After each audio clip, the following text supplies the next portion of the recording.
Hey, good afternoon. How are you today? Doing great. Yourself? Good. Can you tell everybody your name and your title? What do you do here? Well, I'm Tony Davenport. We're at NextStep Atlanta Spinal Cord Injury Recovery, and I am the lead activities-based therapist here at the center. Here we actually provide follow-on activity-based therapies, or i.e. therapeutic exercise, in different modalities to help someone recover function following spinal cord injury. Could you tell me education and what inspired you? Well, I have my bachelor's in physical education. My master's is in exercise science. I'm currently a PhD student for health and human performance. My certifications extend from medical fitness specialties and special population specialties to license in massage therapy focused on orthopedic corrections of dysfunctional movements. My master's focused that aspect of performance enhancement and injury prevention, so it's looking at the human model from a perspective of what's not moving in a perfect position and how do we get the muscles to move in that position, or how more we can get a nerve to fire the muscle to perform its job for that muscle to be in proper posture. You mentioned the activity-based therapy that NextStep uses. Could you expand a little bit more on the research that is backed by the activity-based therapies that you guys use? So dating back to the 60s, we find research that says exercise following spinal cord injury actually promotes different types of recovery. Nothing is conclusive because every injury is different based on the different mechanisms of the way a person has been injured.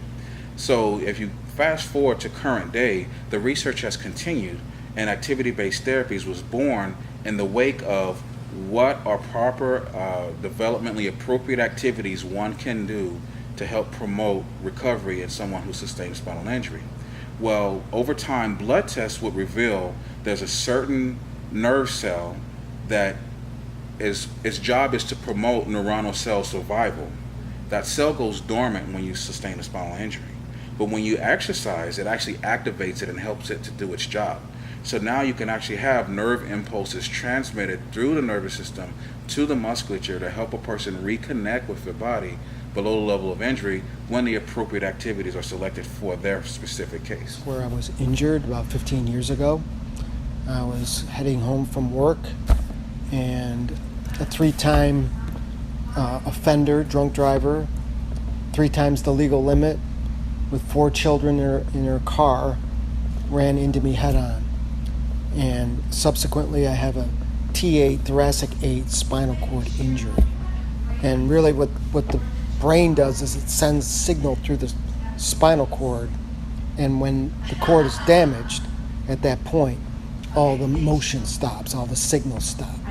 So for the last 15 years, I've been diligently trying to keep sending the signal, believing that at a certain point, it's going to get through and I'm going to get more activation. I've gotten some activation back, and I'm continuing to work diligently to make that happen. Okay, since I came here, it was Project Walk when I first came here. They transitioned to NextStep, and Tony Davenport, Arista have been my primary people that have been supporting and helping me.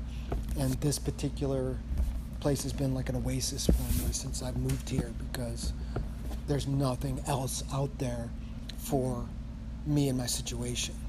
So I'm completely grateful for the opportunity to be here.